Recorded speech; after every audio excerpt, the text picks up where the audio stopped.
लवथवती विक्राळा ब्रह्मांडी माळा, विषे कंठ काळा त्रिनेत्री ज्वाळा, लावण्य सुंदर मस्तकी बाळा, तेथुनी या जल निर्मळ वाहे झुळझुळा। जय देव जय देव जय श्री शंकरा हो स्वामी शंकरा, आरती ओ वाळू भावारती ओ वाळू, तुझ कर्पूर गौरा। जय देव जय देव। नमस्कार, मी शीतल आणि तुम्ही पाहताय दिल्लीकर मराठी। 4 सप्टेंबर 2023 रोजी श्रावणातला तिसरा सोमवार आलेला आहे। जवळपास श्रावण संपायला अगदी थोडेच दिवस बाकी राहिलेले आहेत। श्रावण मध्यापेक्षा जास्त झाला आहे असं म्हटलं तरी काही वावगं ठरणार नाही। आजच्या व्हिडिओमध्ये मी तुम्हाला तिसऱ्या श्रावणी सोमवारची पूजा घरच्या घरी अगदी साध्या सोप्या पद्धतीने कशी करायची हे दाखवणार आहे। त्यासाठी व्हिडिओ संपूर्ण पहा। चॅनेलवर नवीन असाल तर सबस्क्राइब करा आणि व्हिडिओ पाहत असताना कमेंट्समध्ये लिहा ओम नमः शिवाय। चला तर मग व्हिडिओला सुरुवात करते। सर्वप्रथम मी दीप प्रज्वलन केलेला आहे। तेलाचा दुहेरी वातीचा दिवा लावून घेतलेला आहे। त्याचबरोबर दिव्याला चंदन लावून घेतलेला आहे। पांढऱ्या रंगाचं फूल अर्पण केलेलं आहे। भगवान शिवशंकरांची पूजा आहे, त्यामुळे दिव्याची पूजा आपण चंदन आणि पांढरं फूल अर्पण करून केलेली आहे। आता कोणतीही पूजा असो, कोणतंही धार्मिक कार्य व्रतवैकल्य असो, सर्वात प्रथम मान असतो तो गणपती बाप्पांना। तर सर्वप्रथम आपण गणपती बाप्पांना पंचामृताने स्नान घालून घेऊया। वक्रतुंड महाकाय सूर्यकोटी समप्रभ निर्विघ्नं कुरु मे देव सर्व कार्येषु सर्वदा। तर गणपती बाप्पांना पंचामृत लावल्यावर ते सर्व बाजूंना लावून घ्यायचं। मूर्तीवर कोणत्याही ठिकाणी कोरडं राहता कामा नये। तुम्ही जेव्हा स्नान घालाल किंवा कशाचीही पेस्ट, जसं की चंदनाची पेस्ट आपण लावतो, त्याचबरोबर हळदी कुंकवाने देवी देवतांना स्नान घालतो, पंचामृताने दुधाने स्नान घालतो, तर तेव्हा पूर्णपणे त्या मूर्तीला ते पंचामृत किंवा आपण जो काही पदार्थ वापरतोय तो लागला पाहिजे। तर अशा पद्धतीने पंचामृताने स्नान घालून घेतलं, त्यानंतर पाण्याने स्नान घालून घेतलं। आता गणपती बाप्पांची मूर्ती व्यवस्थित कोरड्या कपड्याने आपण पुसून घेऊया। त्यानंतर तुम्ही हे पाणी बघताय, स्नान घातलेलं जे पाणी आहे ते मी नक्की काय करते हे सुद्धा मी तुम्हाला सगळ्यात शेवटी दाखवेल। तर गणपती बाप्पांची मूर्ती आपण कोरडी करून घेतली। आता कुंकवाचा गंध लावून घेऊया। गणपती बाप्पांना एकतर तुम्ही कुंकवाचा किंवा चंदनाचा गंध लावू शकता, गुलाल अर्पण केला तरी सुद्धा चालेल। गणपती बाप्पांना सुद्धा हळद लावायची नाहीये। बऱ्याच ठिकाणी हळदी कुंकू दोन्हीही वाहिलं जातं, पण शक्यतो सिंदूर चर्चित ढवळे अंग असं आपण आरतीमध्ये ऐकतो किंवा गणपती बाप्पांच्या वेगवेगळ्या गाण्यांमध्ये ऐकतो। तर चंदन किंवा कुंकवाचा वापर आपल्याला गणपती बाप्पांच्या पूजेसाठी करायचा असतो। तर आसनस्थ केलेला आहे मी बाप्पांना, त्याचबरोबर माळ घालून घेतलेली आहे, दिव्याने ओवाळून घेते। त्याचबरोबर आता सीझननुसार आपल्याला जी फुलं उपलब्ध होतील ती आपण गणपती बाप्पांना अर्पण करायची आहे। तर गणपती बाप्पांची पूजा करताना आपण साधा सोपा एखादा मंत्र किंवा ओम गण गणपतये नमः हा मंत्र म्हणालात तरी सुद्धा काही हरकत नाही। तर अशा पद्धतीने गणपती बाप्पांची पूजा झाली। आता आपण शिवलिंगाची पूजा करायला घेऊयात। तर जेव्हा तुम्ही श्रावणी सोमवारची किंवा दररोजची कोणतीही पूजा करत असाल तर पूजेचं सर्व साहित्य जवळ घेऊन ठेवायचं, म्हणजे आपल्याला पूजा करताना सारखं उठावं लागणार नाही। पूजा करताना म्हणजे एकदा तुम्ही पूजेला बसलात की सारखं उठायचं नाही, तरच ती पूजा पावन होते। नाहीतर मग काय, तुम्ही पूजेला बसले आणि एक वस्तू राहिली परत उठले, तर असं अजिबात करू नका। तर इथे मी या भांड्यामध्ये सुरुवातीला चंदनाने ओम काढून घेतलेला आहे। तुम्ही बेलपत्र सुद्धा ठेवू शकता, पण इथे मी आज चंदनाने ओम हे अक्षर काढून घेतलेलं आहे। या ओमकारामध्ये अतिशय व्यापक अशी शक्ती आहे, त्यामुळे ओम नमः शिवाय ओम नमः शिवाय या मंत्राचा जप श्रावणामध्ये आपल्याकडून होईल तितक्या वेळा झाला पाहिजे। तर शिवपूजा आपण करतोय तर आपल्या मुखामध्ये सुद्धा ओम नमः शिवाय या मंत्राचा जप सतत चालू असावा। यानंतर या ओंकारावर मी शिवलिंग ठेवलेला आहे। सुरुवातीला पाण्याने अभिषेक करून घेतला, यानंतर पंचामृताने मी अभिषेक करून घेते आहे। तुम्ही दुधाने सुद्धा करू शकता। यानंतर मी पाण्यामध्ये थोडीशी चंदन पावडर मिक्स केली। तुम्ही ओलं चंदन असेल म्हणजे चंदनाची जी पेस्ट मिळते एखाद्या डबीमध्ये, तर ती पूर्ण शिवलिंगाला लावून घेऊन नंतर सुद्धा परत अभिषेक करू शकता, किंवा मग अशी सुकी पावडर असेल चंदनाची तर मग ती पाण्यामध्ये मिक्स करून किंवा दुधामध्ये मिक्स करून अशा पद्धतीने शिवलिंगावर या चंदनाच्या पावडरचा अभिषेक करू शकता। ही चंदन पावडर मी उज्जैनवरून आणली होती, महाकालेश्वराला गेले तेव्हा। तर अतिशय सुवासिक अशी पावडर आहे। मी तुम्हाला नेहमीच सांगत असते, जेव्हा तुम्ही देवाच्या ठिकाणी जातात किंवा देवीच्या ठिकाणी जातात तर तिथून कुंकू, चंदन या ज्या वस्तू आहेत त्या अवश्य आणत जा. खूप छान मिळतात तिथे. जसं आपण दुकानात घेतो त्यापेक्षा देवाच्या ठिकाणी आपण जर गेलो तर या वस्तू नक्की घ्या. तुम्हाला सुद्धा त्या अतिशय आवडतील. घरी आल्यावर तुम्हाला अनुभव येईल की आपण दुकानातून घेतो ते कुंकू किंवा ते चंदन वेगळं आणि देवाच्या ठिकाणावरून आणतो ते वेगळं. तर तुम्ही बघितलं, सुरुवातीला मी पाण्याने अभिषेक केला, त्यानंतर पंचामृताने केला, त्यानंतर चंदनाच्या पाण्याने अभिषेक करून घेतलेला आहे. त्यानंतर परत स्वच्छ पाण्याने शिवलिंगाला स्नान घालून घेतलं आणि शिवलिंग स्वच्छ कपड्याने पुसून घेतलेलं आहे. तुम्हाला जे साहित्य उपलब्ध होईल त्याने तुम्ही शिवलिंगाचा अभिषेक करू शकता. काहीच नाही मिळालं तर तुम्ही स्वच्छ पाण्याने शिवलिंगावर पाण्याचा अभिषेक केला तरी सुद्धा पुरेसं असतं. आता यानंतर इथे मी एक भांडं घेतलेलं आहे.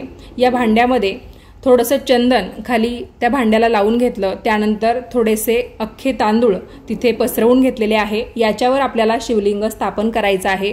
आता या महिन्यामध्ये म्हणजे यंदा आपल्याला श्रावणाचे 4 सोमवार आलेले आहेत.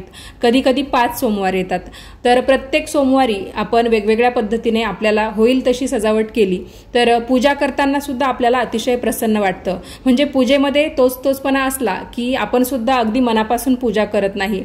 जेव्हा आपण काही काम करतो तर दररोजच्या कामाला कसं आपल्याला कंटाळवाणं होतं, पण त्याच कामामध्ये आपण काहीतरी बदल केले किंवा मग कोणत्याही गोष्टींमध्ये अधूनमधून चांगले बदल आपण करत राहिलो तर नक्कीच आपल्याला ते काम करताना किंवा त्या गोष्टी करताना आनंद वाटतो.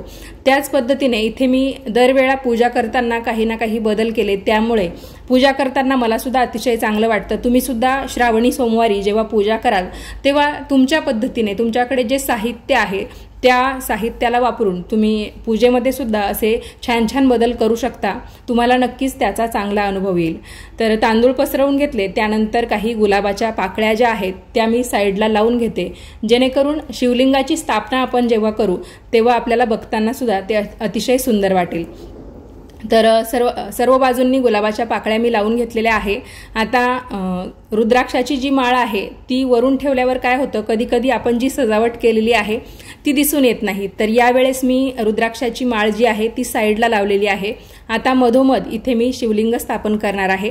आता शिवलिंग मधोमध स्थापन केलं तर तुम्ही बघू शकता आज मी शिवलिंगावर चंदनाच्या पावडरने ओम काढलेला आहे. मागच्या वेळेस मी तुम्हाला दाखवलं होतं दुसऱ्या श्रावणी सोमवारला की मी पूर्ण शिवलिंगाला चंदनाचं लेपन केलं होतं, त्यावेळेस प्रदोष होता. तर आज मी ओम काढला. तर तुम्ही सुद्धा आपण बघतो की शंकरांच्या फोटोमध्ये आपण जेव्हा बघतो की त्यांच्या कपाळावर आपल्याला 3 आडव्या रेषा दिसतात आणि मधोमध त्यांचा जो तिसरा डोळा आहे तशा पद्धतीने त्यांचा गंध आपल्याला दिसतो. तर आपण तशाही पद्धतीने काढू शकतो. मी तुम्हाला अगोदर बऱ्याच साऱ्या व्हिडिओमध्ये तसंही दाखवलेलं आहे. तर आज म्हटलं काहीतरी वेगळं करूया. तर आज इथे मी ओमकार त्यांच्या कपाळावर मधोमध काढलेला आहे. त्यानंतर सर्व बाजूंनी फुलांची आरास करून घेते. तर आज पूजेमध्ये मला बेलपत्र मिळालेलं नाही, कारण उत्तर भारतामध्ये श्रावणी सोमवार जो आहे तो मागच्याच वेळा त्यांचा शेवटचा श्रावणी सोमवार होता. जेव्हा आपला दुसरा होता त्याच वेळेस त्यांचा चौथा श्रावणी सोमवार झाला आणि इथे उत्तर भारतामध्ये श्रावण संपला सुद्धा आहे. आता इकडे भाद्रपद सुरू झालेला आहे, त्यामुळे बेलपत्र मिळालं नाही. पण पांढऱ्या रंगाची फुलं मिळाली, परत झेंडूची फुलं मिळाली. तर आहे त्या साहित्यामध्ये मी आज पूजा करत आहे. आणि तुम्ही सुद्धा तुम्हाला जर एखादं साहित्य मिळालं नाही तर अजिबात नाराज होऊ नका. मोगऱ्याची फुलं मिळाली, त्याचबरोबर ही पांढऱ्या रंगाची फुलं, मला यांचं नाव माहिती नाही पण ही सुद्धा पूजेमध्ये वापरली जातात, तर तीही मिळाली. आणि रुद्राक्षाची माळ असली, त्याचबरोबर शिवलिंगाला आपण एक तांब्याभर पाण्याने अभिषेक केला, मनापासून पूजा केली, भस्म वाहिला तरी सुद्धा पुरेसं असतं. तर आज मी सुद्धा मला जे साहित्य उपलब्ध झालेला आहे त्याच्यामध्ये तुम्हाला पूजा करून दाखवत आहे. तर सर्व बाजूंनी छानपैकी फुलांची आरास करून घेतली आणि शिवलिंगाचा जो राहिलेला भाग होता तिथे मी भस्म अर्पण केलेला आहे. तुम्ही बघू शकता इथे पूजा खूप छान दिसते आणि मला सुद्धा हे अगदी प्रसन्न वाटतंय. तिसरा श्रावणी सोमवार आहे. तर शिवामूठ आहे मूग. तर अख्खे मूग आपल्याला शिवलिंगावर अर्पण करायचे आहे. बरेच जण विचारतील की अख्खे मूग नाही, मग मुगाची डाळ अर्पण केली तर चालेल का? अजिबात नाही, आपल्याला अख्खे मूगच लागणार आहे. तर मुगाला पर्याय मुगाची डाळ किंवा दुसरं काही असू शकत नाही. शिवलिंगावर अर्पण करण्यासाठी नेहमी अख्ख्या धान्याचाच वापर केला जातो. याचं कारण म्हणजे अख्खं धान्य जे आहे त्याच्यामध्ये उगवण्याची शक्ती असते, दुसरा जीव निर्माण करण्याची शक्ती एखाद्या बीजामध्ये असते. त्यामुळे अख्खं धान्यच हे शिवलिंगावर अर्पण अर्पण केलं जातं। तर नेहमीप्रमाणे मी तुम्हाला सांगत असते त्याप्रमाणे उजव्या हातामध्ये ते धान्य घ्यायचं, तर यावेळेस मूग आहे, या मुगावर थोडंसं पाणी शिंपडायचं आणि शिवा शिवा महादेवा माझी शिवामूठ ईश्वरा देवा माझ्या मनातल्या इच्छा पूर्ण कर रे देवा असा मंत्र म्हणत म्हणत किंवा अशी इच्छा तुम्ही मनामध्ये सांगत शिवलिंगावर ही मुगाची शिवामूठ अर्पण करू शकता। तर जेव्हा आपण ही शिवामूठ अर्पण करतो त्यानंतर तुम्ही नैवेद्य वगैरे अर्पण करू शकता, धूपदीपांनी ओवाळू शकता आणि श्रावणातल्या एखाद्या का होईना सोमवारी तुम्ही शिवामुठीची जी कहाणी आहे ती नक्की वाचा किंवा तुमच्या घरी कोणी वाचणार असेल तर ते ऐकण्याचं काम का होईना करा। आत्तापर्यंत तुम्ही जर शिवामुठीची कहाणी वाचली नसेल तर या सोमवारी नक्की ऐका किंवा मग पुढचा एक श्रावणी सोमवार आहे तेव्हा का होईना नक्की ऐका। खरं तर चारही सोमवारी जेव्हा आपण ही शिवामूठ वाहतो तर शिवामुठीची कहाणी ऐकणं किंवा वाचणं आवश्यक आहे। तर या सोमवारी मी तुम्हाला अगदी थोडक्यामध्ये शिवामुठीची कहाणी सुद्धा सांगते आणि इथे शेजारी मी कापूर आरती सुद्धा लावून घेते। शिवामुठीची कहाणी सर्वांनी ऐका। आटपाट नगर होतं, तिथं एक राजा होता। त्या राजाला 4 सुना होत्या, 3 आवडत्या होत्या, 1 नावडती होती। आवडत्या सुनांचा तो चांगला प्रतिपाळ करी, नावडतीला जेवायला उष्ट, नेसायला जाडभरड, राहायला गुरांचं वेड दिलं, गुराख्याचं काम दिलं। पुढं श्रावण मासाला पहिला सोमवार आला, ही राणी गेली, नागकन्या देवकन्यांची तिची भेट झाली। त्यांना विचारलं, बाई बाई कुठं जाता? महादेवांच्या देवळी जातो, शिवामूठ वाहतो। यानं काय होतं? भरताराची भक्ती होते, इच्छित कार्य सिद्धीस जातं, मुलं बाळं होतात, नावडती माणसं आवडती होतात, वडील मनुष्यांपासून सुखप्राप्ती होते। मग त्यांनी तिला विचारलं, तू कोणाची कोण? मी राजाची सून, मी तुमच्याबरोबर येते। त्यांच्याबरोबर ती देवळात गेली। नागकन्या देवकन्या वसा वसू लागल्या। नावडती म्हणाली, काय ग बायांनो, कसला वसा वसता? आम्ही शिवामुठीचा वसा वसतो। त्या वशाला काय करावं? मूठ चिमूट तांदूळ घ्यावे, शिवराई सुपारी घ्यावी, गंध फूल घ्यावं, 2 बेलांची पानं घ्यावी, मनोभावे पूजा करावी, हाती तांदूळ घ्यावे आणि तोंडानं शिवा शिवा महादेवा माझी शिवामूठ ईश्वरा देवा सासू सासऱ्यांची, दिराभावांची, ननंदा जावांची, भरताराची नावडती आहे ती आवडती कर रे देवा असं म्हणून तांदूळ वाहावेत। संध्याकाळपर्यंत उपवास करावा, उष्टमाष्ट खाऊ नये, दिवसा निजू नये। उपास नाही निभवला तर दूध प्यावं, संध्याकाळी अंघोळ करावी, देवाला बेल वाहावं आणि मुकाट्यानं जेवण करावं। हा वसा 5 वर्ष करावा। पहिल्या सोमवारी तांदूळ, दुसऱ्या सोमवारी तीळ, तिसऱ्याला मूग आणि चौथ्याला जव आणि 5वा सोमवार आला तर सातू शिवामुठीकरता घेत जावे।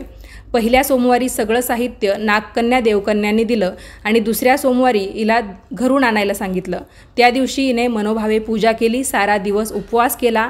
जावानंदांनी उष्टमाष्ट पान दिलं, ते तिनं गाईला घातलं, शंकरांची आराधना केली आणि दूध पिऊन निजून राहिली।